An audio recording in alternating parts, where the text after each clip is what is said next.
of things that happened in the world that many expects going to become chaos or even collapse of the world. Bomb disposal experts carry out a controlled explosion outside the BBC's television centre in London. A stunning and cowardly strike on the United States. Terrorists send mighty skyscrapers crumbling to the ground. But many seems to forget that things are usually turns out to be okay. We're just being anxious, and that's okay. But once things go worse, we need a reminder that everything will probably be alright. Tonight we will talk about two events that is really notable in the last few decades, the Y2K Bug and the 2012 Doomsday Prediction.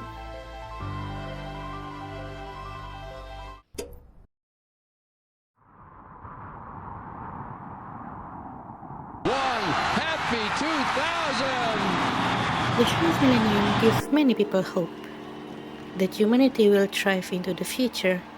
Human will possess more knowledge, enlightenment upon science, and of course, flying cars and space travels. But there is one slight problem. A Senate panel describes Y2K, the year 2000 computer bug, as a worldwide crisis. Y2K. How can we prepare individually? How can we work together as global neighbors to make the best of whatever may occur before and after January 1st of the year 2000?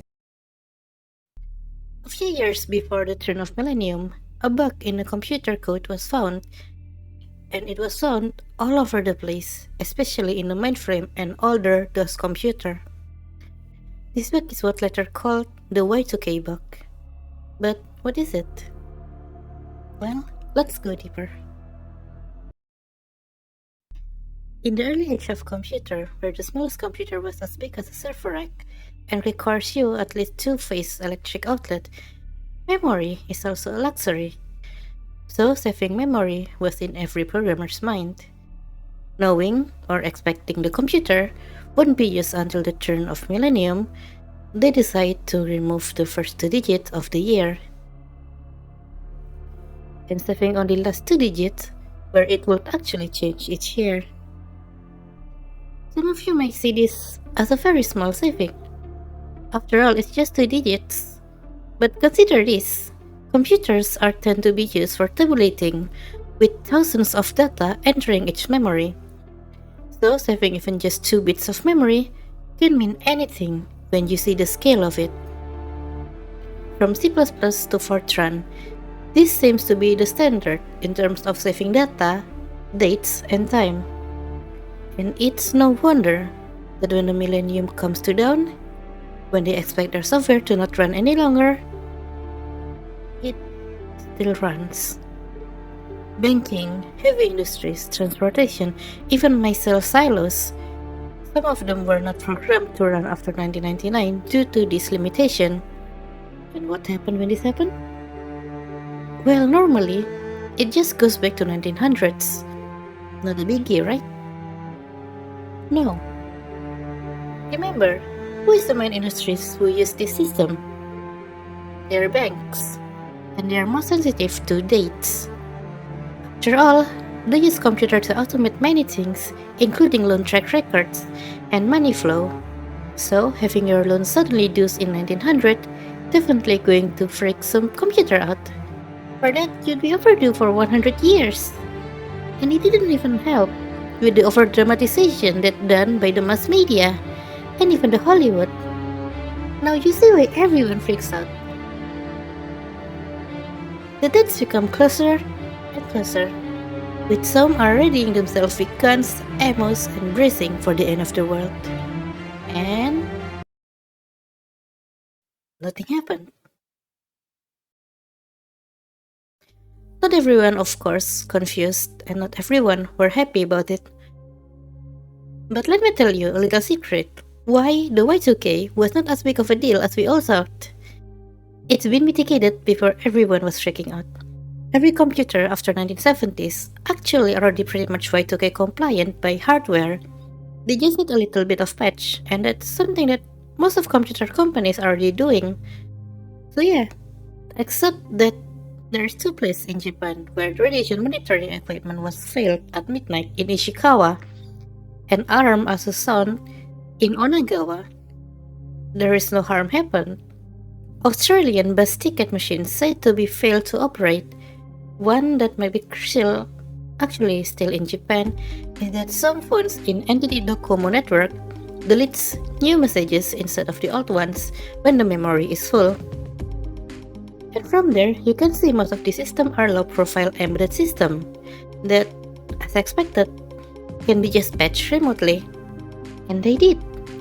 So, honestly, not that much happening. The thing is, Y2K is not the first one. Like in 4th of January 1975, the 12-bit system of DEC System 10 OS got a memory overflow because of the date. And yes, it just crashes. Year 2010 was also a problem because of binary coded decimal or BCD range from 0 to 9, which actually read as hexadecimal, so when they reached 0, 10, it was read as 16, which is why phones which uses this system like Windows Mobile said to has this glitch. It also causes some EFT pause, that thing where you can just swipe your card and pay at your corner shop, and also on PS3, except for PS3 Slims, to either stop working or crashed. And then there's sleep days, sleep years, and one very close one is actually in a decade and 6 years.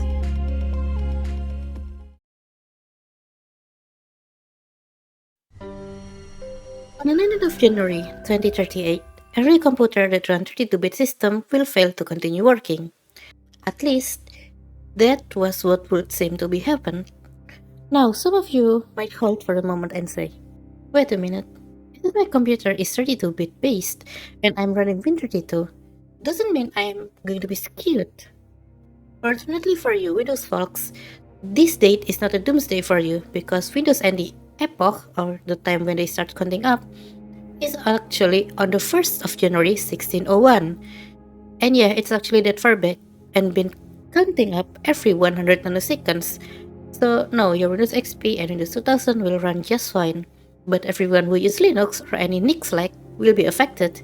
This is because Unix timestamp began in the 1st of January 1970 and has been counting up ever since.